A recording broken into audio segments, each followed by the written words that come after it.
ਤੁਸੀਂ ਬੱਚੇ ਨੇ ਸਵੇਰੇ ਆਪਣੇ ਚਾਚੇ ਨਾਲ ਥੋੜਾ ਜਿਹਾ ਸ਼ੇਅਰ ਕੀਤਾ ਤੇ ਮੇਰੇ ਨਾਲ ਮੇਰੀ ਬੇਗਮ ਨੇ ਅੱਛਾ ਤਾਮਨ ਜਿਹੜਾ ਹੋਣਾ ਚਾਹੀਦਾ ਸੀ ਉਹ ਨਹੀਂ ਕੀਤਾ। ਇਹ ਲਈ ਇਹ ਨਾ ਤੇਲ ਚ ਹੋਏਗਾ ਤਾਂ ਉਹਨਾਂ ਅੰਦਰ ਸੀ ਉਹ ਕਿਲੇ ਬੈਠਾ ਉਹਨੇ ਸਾਹਮਣੇ ਉਸ ਬੰਦੇ ਬੂਟਾ ਨਾਮੀ ਲੜਕੇ ਨੇ ਫਾਇਰ ਮਾਰ ਦਿੱਤੇ ਇਹਨਾਂ ਨੂੰ। ਵਿੱਚ ਸਵੇਰਾ ਦਾ ਕੀ ਕਿਰਦਾਰ ਹੈਗਾ ਕਿ ਸਵੇਰਾ ਦੇ ਕਹਿਣ ਤੇ ਤੁਹਾਡੇ ਬੇਟੇ ਨੂੰ ਕਤਲ ਕੀਤਾ ਹੈ ਜਾਂ ਫਿਰ ਉਸ ਕਤਲ ਕਰਨ ਵਾਲੇ ਕਾਤਲ ਦਾ ਕੋਈ ਮਕਸਦ ਹੋਰ ਸੀ?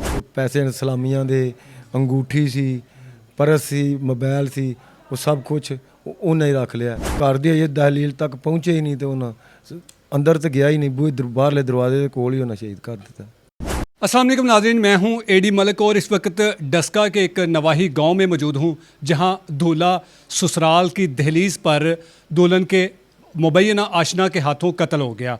ये कत्ल की वारदात कैसे हुई और ये जो दुल्हन जिसने अपने आशना के साथ अपने ही दूल्हे को अपने घर की दहलीज पर कत्ल करवाया, ये खातून कैसे इनकी बेटे की ज़िंदगी में आई या फिर इन्होंने जब इस खातून के साथ या इस ख़ानदान के साथ रिश्ता किया तो क्या इनको कहीं किसी ने नहीं बताया कि ये लोग या फिर ये लड़की किस किस्म की है। मेरे साथ मकतूल जावेद उर्फ अदनान के वालिद मोहतरम मौजूद है। जब इन्हें एक कॉल आती है तो इनके हंसते बसते खुशियों वाले घर में अचानक से मातम होना शुरू हो गया कि ये कैसे हो गया। सारी कहानी हम इन्हीं की ज़ुबानी जानते हैं कि इनके बेटे की शादी कब हुई थी और फिर किस तरह से इनके बेटे को कत्ल किया और ये कत्ल करने वाला जो मुलज़म है ये कौन है। अस्सलाम वालेकुम जी। वालेकुम सलाम जी। अंकल जी, बड़ा अफसोस होया कि ਤੁਹਾਡੇ बेटे ਨੂੰ ਤੁਹਾਡੇ ही बहू ने कत्ल करवा दिता। ਇਹ ਕਿਵੇਂ ਹੋਇਆ ਜੀ ਸਾਰਾ ਵਾਕਿਆ? 26 ਤਰੀਕ ਨੂੰ ਜੀ ਐਸੇ ਮਹੀਨੇ ਦੀ 26 ਤਰੀਕ ਨੂੰ ਸਾਡੀ ਬਰਾਤ ਸੀ। 2 ਦਿਨ ਪਹਿਲੇ 2 ਦਿਨ ਪੈਂਦੇ ਹਫਤਾ ਅਤਵਾਰ ਨੂੰ 27 ਨੂੰ ਵਲੀਮਾ ਸੀ ਤੇ 25 ਨੂੰ ਬਰਾਤ ਸੀ। 25 ਨੂੰ ਅਸੀਂ ਆਪਣਾ 26 ਨੂੰ ਬਰਾਤ ਲੈ ਕੇ ਗਏ ਆ। राजी खुशी हर किस्म दी खुशियाँ, ये आप देख रहे हैं लाइटें ये वगैरह ये सब कुछ। वहाँ से उतों असा बहू ਨੂੰ ਘਰ ਲਿਆਂਦਾ। ਠੀਕ ਹੈ, ਤੁਸੀਂ ਮੈਨੂੰ ਸਭ ਤੋਂ ਪਹਿਲੇ ਇਹ ਦੱਸੋ ਕਿ ਇਹ ਜਿਹੜਾ ਤੁਸੀਂ ਆਪਣੇ ਪੁੱਤਰ ਦਾ ਰਿਸ਼ਤਾ ਕੀਤਾ ਸੀ ਜਵੇਦ ਦਾ, ਇਹ ਤੁਹਾਡੇ ਆਪਣੇ ਰਿਸ਼ਤੇਦਾਰ ਸੀ ਜਾਂ ਗੈਰ ਸੀ? ਗੈਰ ਸਨ ਜੀ। ਕਿਵੇਂ ਰਿਸ਼ਤਾ ਕਿਸੇ ਨੇ ਕਰਵਾਇਆ ਤੁਹਾਡਾ? ਕਿਸੇ ਨੇ ਕਰਵਾਉਣਾ, ਜਿਹੜੇ ਕਰਵਾਉਣ ਵਾਲੇ ਮਕਸਦ ਸੀ। ਠੀਕ ਹੈ, ਹਾਂਜੀ। ਉਹਨਾਂ ਨੇ ਤੁਹਾਨੂੰ ਜਦੋਂ ਰਿਸ਼ਤਾ ਕਰਵਾਇਆ ਤੇ ਯਕੀਨਨ ਤੁਸੀਂ ਗਏ ਹੋਵੋਗੇ, ਉਹ ਵੀ ਤੁਹਾਡੇ ਘਰ ਆਏ ਹੋਣਗੇ, ਤੇ ਕਿਵੇਂ ਦੇ ਲੋਕ ਸੀ? ਤੁਹਾਨੂੰ ਕੁਝ ਤੁਸੀਂ ਮਹਿਸੂਸ ਨਹੀਂ ਕੀਤਾ? ਅਸਾਂ ਉਹਦੇ ਪਿਓ ਨੂੰ ਤੇ ਉਹਦੀ ਮਾਂ ਨੂੰ ਵੇਖਿਆ, ਸਾਨੂੰ ਨਜ਼ਰ 'ਚ ਭਲੇ ਮਨ ਤੇ ਸਾਡੇ ਅੰਗਰ ਸਾਦੇ ਲੋਕ ਲੱਗੇ ਨੇ। ਠੀਕ ਹੈ, ਤੇ ਅਸਾਂ ਆਖਿਆ ਠੀਕ ਕਰ ਲੈਂਦੇ। ਉਹ ਵੀ ਆ ਕੇ ਉਹਨਾਂ ਬੱਚਾ ਪਸੰਦ ਕੀਤਾ, ਉਹਨਾਂ ਆਖਿਆ ਠੀਕ ਹੈ। ਮਕਸਦ ਤੇ ਅਸਾਂ ਫਿਰ ਮੰਗਣੀ ਕਰ ਲਈ। ਕਿੰਨਾ ਅਰਸਾ ਰਿਸ਼ਤੇ ਦੀ ਗੱਲਬਾਤ ਚੱਲਦੀ ਰਹੀ ਸੀ? ਇੱਕ ਦਫਾ ਉਹ ਆਏ ਨੇ ਤੇ ਇੱਕ ਦਫਾ ਹੀ ਅਸੀਂ ਗਏ ਆਏ ਆ।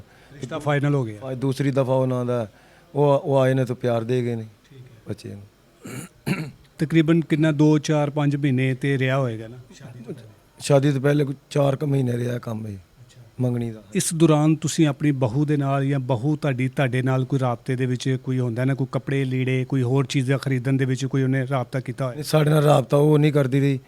ਉਹ ਉਹਨਾਂ ਦਾ ਉਹ ਜਿਹੜੀ ਸਾਰ ਨੂੰ ਛੋਟੀ ਹੈ ਨਾ ਕੁੜੀ, ਉਹਦੇ ਕੋਈ ਫੋਨ ਹੁੰਦਾ ਸੀ, ਉਹ ਹੀ ਗੱਲਾਂ ਬਾਤਾਂ ਨਾਲ ਦਾ ਇੰਜ ਤੇ ਇੰਜ। ਜੇ ਫਿਰ ਬੱਚੀ ਦੇ ਕੱਪੜਿਆਂ ਦਾ ਨਾਪ ਮਕਸਦ ਉਹਦੀ ਮਾਂ ਨੇ ਲਿਆ ਤਾਂ ਨਿੱਕੀ ਨਾਲ ਹੀ ਗੱਲ ਹੁੰਦੀ ਰਹੀ ਹੈ। ਉਹ ਇਹ ਆਉਂਦੇ ਨੇ ਜੀ ਇਹ ਇਸਲਾਮੀਆ ਸਕੂਲਾਂ ਡਸਕੇ ਸਕੂਲ ਪੜ੍ਹਾਉਂਦੀ ਹੈ ਜੀ ਪਈ।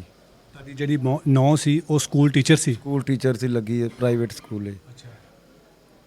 ਉਸ ਦਿਨ ਫਿਰ ਕੀ ਹੋਇਆ ਸੀ ਜਿਸ ਦਿਨ ਤੁਸੀਂ ਬਰਾਤ ਲੈ ਕੇ ਆਪਣੀ ਨੌਂ ਨੂੰ ਨਿਕਾਹ ਕਰਕੇ ਬੜੇ ਚਾਵਾਂ ਦੇ ਨਾਲ, ਮਾਂ ਪਿਓ ਨੂੰ ਚਾਹ ਹੁੰਦੇ ਆ ਨਾ ਪੁੱਤਰਾਂ ਦੀ ਸ਼ਾਦੀ ਕਰਨ ਦੇ, ਤੇ ਤੁਸੀਂ ਵੀ ਯਕੀਨਨ ਸਾਰੇ ਚਾਅ ਪੂਰੇ ਕਰਕੇ ਉਹ ਨੌਂ ਨੂੰ ਲੈ ਕੇ ਆਏ ਹੋ। ਤੁਹਾਡੇ ਘਰ ਪਹਿਲੀ ਰਾਤ ਉਹਨੇ ਗੁਜ਼ਾਰੀ ਕਿਵੇਂ ਦੀ ਰਹੀ ਸੀ? ਸਾਡੇ ਨਾਲ ਤਾਂ ਮਸਲ ਰਾਜੀ ਸੀ। ਬੱਚੇ ਨੇ ਸਵੇਰੇ ਆਪਣੇ ਚਾਚੇ ਨਾਲ ਥੋੜਾ ਜਿਹਾ ਸ਼ੇਅਰ ਕੀਤਾ ਤੇ ਮੇਰੇ ਨਾਲ ਮੇਰੀ ਬੇਗਮ ਨੇ ਅੱਛਾ ਤਾਮਨ ਜਿਹੜਾ ਹੋਣਾ ਚਾਹੀਦਾ ਸੀ ਉਹ ਨਹੀਂ ਕੀਤਾ। ਪਹਿਲੀ ਰਾਤ ਨੂੰ ਯਾਨੀ ਕਿ ਬੱਚੇ ਨੇ ਆਪਣੇ ਚਾਚੇ ਨੂੰ ਸ਼ਿਕਾਇਤ ਲਗਾਈ? ਚਾਚੇ ਨੇ ਵੀ ਮਕਸਦ ਇਹ ਏਡੀ ਆਈ ਗਈ ਕਰ ਛੜੀ ਤੇ ਕੋਈ ਨਹੀਂ, ਕੋਈ ਐਡਾ ਵੱਡਾ ਗੱਲ ਕੋਈ ਨਹੀਂ। ਔਰ ਆਪਣੇ ਮਾਂ ਪਿਓ ਨੂੰ ਅਸੀਂ ਆਖਾਂਗੇ ਤੇ ਬੱਚੀ ਦਾ ਰਵੱਈਆ ਤੇ ਇਹਨੂੰ ਨਾ ਦਾ ਦਰੁਸਤ ਕਰੋ ਜਾਂ ਮਕਸਦ ਇਹਨੂੰ ਕੁਝ ਸਮਝਾਓ। ਬਿਲਕੁਲ ਮੁਝੇ ਇਹਦਾ ਕੀ ਨਾ ਦਾ ਕੋਈ ਤੌਰ ਤਰੀਕਾ। ਅੱਛਾ, ਸਾਨੂੰ ਤੁਹਾਡੀ ਬਹੂ ਨੇ ਮੌਕਾ ਹੀ ਨਹੀਂ ਮਿਲਿਆ।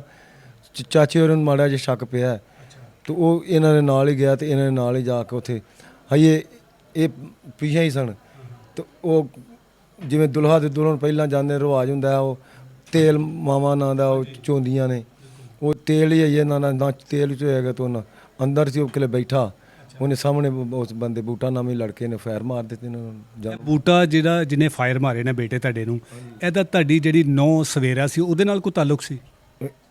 ਇਹ ਉਹਦਾ ਫੁੱਫੀ ਦਾ ਪੁੱਤਰ ਸੀ। ਅਗਰ ਤਲਕ ਹੈ ਹੀ ਨਹੀਂ ਤੇ ਤਾਂ ਹੀ ਤਾਂ ਉਹਨੇ ਫਾਇਰ ਮਾਰਿਆ। ਹੋਰ ਉਹ ਸਾਡੀ ਉਹਦੀ ਦੁਸ਼ਮਣੀ ਕਿਹੜੀ ਸੀ? ਕੋਈ ਅਸਾਂ ਸਾਡੇ ਨਾਲ ਨਾ ਆਈ ਜਾਂ ਕੋਈ ਮਕਸਦ ਕਿਸੇ ਕਿਸਮ ਦਾ ਕੋਈ ਲੈਣ ਦੇਣ।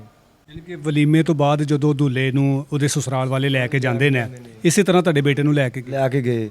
ਉਹਨਾਂ ਘਰ ਦੀ ਅਜੇ ਦਹਲੀਲ ਤੱਕ ਪਹੁੰਚੇ ਹੀ ਨਹੀਂ ਤੇ ਉਹਨਾਂ ਅੰਦਰ ਤਾਂ ਗਿਆ ਹੀ ਨਹੀਂ। ਬਾਹਰਲੇ ਦਰਵਾਜ਼ੇ ਦੇ ਕੋਲ ਹੀ ਉਹਨਾਂ ਸ਼ਹੀਦ ਕਰ ਦਿੱਤਾ। ਇਹਦੇ 'ਚ ਸਵੇਰਾ ਦਾ ਕੀ ਕਿਰਦਾਰ ਹੈਗਾ ਕਿ ਸਵੇਰਾ ਦੇ ਕਹਿਣ ਤੇ ਤੁਹਾਡੇ ਬੇਟੇ ਨੂੰ ਕਤਲ ਕੀਤਾ ਹੈ, ਜਾਂ ਫਿਰ ਉਸ ਕਤਲ ਕਰਨ ਵਾਲੇ ਕਾਤਲ ਦਾ ਕੋਈ ਮਕਸਦ ਹੋਰ ਸੀ? ਮਕਸਦ ਇਹ ਤੇ ਉਹਨਾਂ ਨੂੰ ਪਤਾ ਹੈ। ਸਵੇਰਾ ਦੇ ਕਹਿਣ ਤੇ ਉਹਨੇ ਕਤਲ ਕੀਤਾ ਹੈ ਜਾਂ ਉਹਦਾ ਮਕਸਦ ਕੋਈ ਹੋਰ ਸੀ, ਇਹ ਤੇ ਉਹ ਦੋਵੇਂ ਜਾਣਦੇ ਨਾ ਆਪੇ 'ਚ। ਉਸ ਤੋਂ ਬਾਅਦ ਜਦੋਂ ਉਹਨਾਂ ਫਾਇਰ ਮਾਰ ਦਿੱਤੇ ਤੁਹਾਡੇ ਬੇਟੇ ਨੂੰ, ਤੁਹਾਨੂੰ ਕਿੰਨੇ ਇਤਲਾਹ ਦਿੱਤੀ ਸੀ ਕਿ ਬੇਟੇ ਨੂੰ ਕਤਲ ਕਰ ਦਿੱਤਾ ਗਿਆ? ਮਕਸਦ ਹੈ ਮੇਰਾ ਭਾਈ ਤੇ ਨੋਈ ਤੋਂ ਪਹਿਲਾਂ ਹੀ ਉੱਥੇ ਮਕਸਦ ਅਪੜ ਗਏ ਹਨ ਤੇ ਇਹ ਕੋਈ ਉਤੋਂ ਅਦਨਾਨ ਦੇ ਮੋਬਾਈਲ ਤੋਂ ਹੀ ਇੱਕ ਲੜਕੀ ਨੇ ਨਾਂ ਦਾ ਫੋਨ ਕੀਤਾ ਤੇ ਅਦਨਾਨ ਨੂੰ ਗੋਲੀ ਵੱਜ ਗਈ ਜੀ। ਹਾਂਜੀ, ਇਹ ਲੈ ਕੇ ਗਏ ਨੇ ਡਸਕੇ ਵਾਲਿਆਂ ਆਖਿਆ ਜੀ ਗੁਜਰਾਂ ਵਾਲੇ ਲਾਇਓ। ਅਸੀਂ ਵੀ ਨਾਲ ਗੱਡੀ ਲੈ ਕੇ ਤੇ ਗੁਜਰਾਂ ਵਾਲੇ ਜਦੋਂ ਇਹ ਨੰਦੀਪੁਰ ਤੋਂ ਥੋੜਾ ਅੱਗੇ ਪਹੁੰਚੇ ਨੇ ਬੱਚੇ ਨੇ ਦਮ ਤੋੜਤੇ। ਇਹਦਾ ਹਸਪਤਾਲ ਲੈ ਕੇ ਗਏ ਨੇ, ਸ਼ਾਇਦ ਕੋਈ ਯਕੀਨ ਨਹੀਂ ਨਾ ਹੁੰਦਾ। ਹਸਪਤਾਲ ਵਾਲਾ ਆਖਿਆ ਤੇ 10 ਮਿੰਟ ਹੋ ਗਏ ਨੇ ਪਹਿਲੇ ਦਮ ਤੋੜ ਗਏ। ਅੰਕਲ ਜੀ, ਇਹ ਵੀ ਸਾਨੂੰ ਖਬਰ ਸਾਡੇ ਤੱਕ ਪਹੁੰਚੀ ਹੈ ਕਿ ਤੁਹਾਡੀ ਜਿਹੜੀ ਨੌਂ ਸੀ ਉਹਨੇ ਤੁਹਾਡੇ ਬੇਟੇ ਦੀ ਜੇਬ ਦੇ ਵਿੱਚੋਂ ਸਲਾਮੀਆਂ ਦੇ ਪੈਸੇ ਵੀ, ਫਿਰ ਜ਼ੇਵਰ ਵੀ, ਇਹ ਸਾਰਾ ਕੁਝ ਲੈ ਕੇ ਨੱਸ ਗਈ ਜੀ। ਜਿਹੜੇ ਨਾਂ ਦਾ ਉਹਦੇ 'ਚ ਕੋਲ ਪੈਸੇ ਨੇ, ਸਲਾਮੀਆਂ ਦੇ, ਅੰਗੂਠੀ ਸੀ, ਪਰਸ ਸੀ, ਮੋਬਾਈਲ ਸੀ, ਉਹ ਸਭ ਕੁਝ ਉਹਨੇ ਹੀ ਰੱਖ ਲਿਆ। ਨੂੰਹ ਨੇ ਰੱਖਿਆ ਜਾਂ ਉਹਦੇ ਘਰ ਵਾਲਿਆਂ ਨੇ ਰੱਖਿਆ, ਜੋ ਕੁਝ ਵੀ ਕੀਤਾ ਉਹਨਾਂ ਹੀ ਕੱਢ ਕੁੱਢ ਲਿਆ ਸਭ ਕੁਝ ਫੜਦੇ। ਜਦੋਂ ਤੁਹਾਨੂੰ ਪਤਾ ਚੱਲਿਆ ਤੇ ਤੁਸੀਂ ਨੱਸ ਕੇ ਉਸ ਪਿੰਡ ਗਏ ਜਿੱਥੇ ਇਹ ਸਾਰਾ ਵਾਕਿਆ ਹੋਇਆ, ਅੱਗੋਂ ਤੁਸੀਂ ਆਪਣੀ ਨੌਂ ਦੇ ਮਾਪਿਓ ਕੋਲੋਂ ਨਹੀਂ ਪੁੱਛਿਆ ਕਿ ਇਹ ਕੀ ਜ਼ੁਲਮ ਕਰਵਾਇਆ ਜੇ ਮੇਰੇ ਬੇਟੇ ਨੂੰ ਘਰ ਬੁਲਾ ਕੇ ਕਤਲ ਕਰਵਾ ਦਿੱਤਾ? ਬੇਟੇ ਨਾਲ ਐਸਾ ਜ਼ੁਲਮ ਹੋ ਜੇ, ਹੋਸ਼ ਰਹਿੰਦੀ ਤੇਰੇ ਮਾਪਿਓ ਨੂੰ ਅਸੀਂ ਪੁੱਛੀਏ ਕੀ ਕੀਤਾ ਜੇ ਕੀ ਨਹੀਂ। ਉਹ ਤੇ ਆਪਣੀ ਪੈ ਜਾਂਦੀ ਇਨਸਾਨ ਨੂੰ, ਤੇ ਆਪਣੇ ਬੇਟੇ ਨੂੰ ਬਚਾਉਣ ਦੀ ਕੋਸ਼ਿਸ਼ ਕਰੀਏ, ਸ਼ਾਇਦ ਅੱਲਾ ਦੀ ਜ਼ਾਤ ਨਾ ਦਾ ਇਹਦੀ ਜ਼ਿੰਦਗੀ ਬਖਸ਼ ਦੇ। ਸਮਝ ਗਏ ਉਹਨੂੰ। ਹੁਣ ਤੱਕ ਦੋਵੇਂ ਮੁਲਜ਼ਮਾਨ ਗ੍ਰਿਫਤਾਰ ਹੋ ਗਏ ਨੇ ਕਿ ਅਜੇ ਦੋਨੇ ਹੀ ਫਰਾਰ ਹੈਗੇ ਨੇ?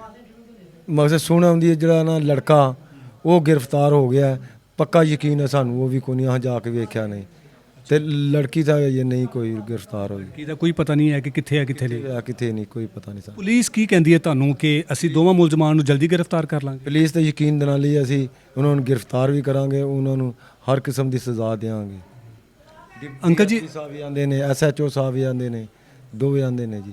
ਅੰਕਲ ਜੀ, ਤੁਹਾਡਾ ਬੇਟਾ ਕੱਲਾ ਸੀ ਜਾਂ ਹੋਰ ਵੀ ਬਾਕੀ ਬੇਟੇ ਨੇ? 4 ਬੇਟੇ ਨੇ, ਸਭ ਤੋਂ ਵੱਡਾ ਬੇਟਾ ਇਹ। ਔਰ ਇਹ ਪਹਿਲੀ ਸ਼ਾਦੀ ਸੀ ਤੁਹਾਡੇ? ਪਹਿਲੀ ਸ਼ਾਦੀ ਸਾਡੀ ਹੈ ਜੀ, ਮੇਰੇ ਬੇਟੇ ਦੀ। ਤੁਹਾਡੇ ਲਈ ਤਾਂ ਬਹੁਤ ਵੱਡਾ ਸਦਮਾ ਹੈ, ਬਹੁਤ ਵੱਡੀ ਕਿਆਮਤ ਆ ਸਾਡੇ ਵਾਸਤੇ ਜਨਾਬ ਜੀ।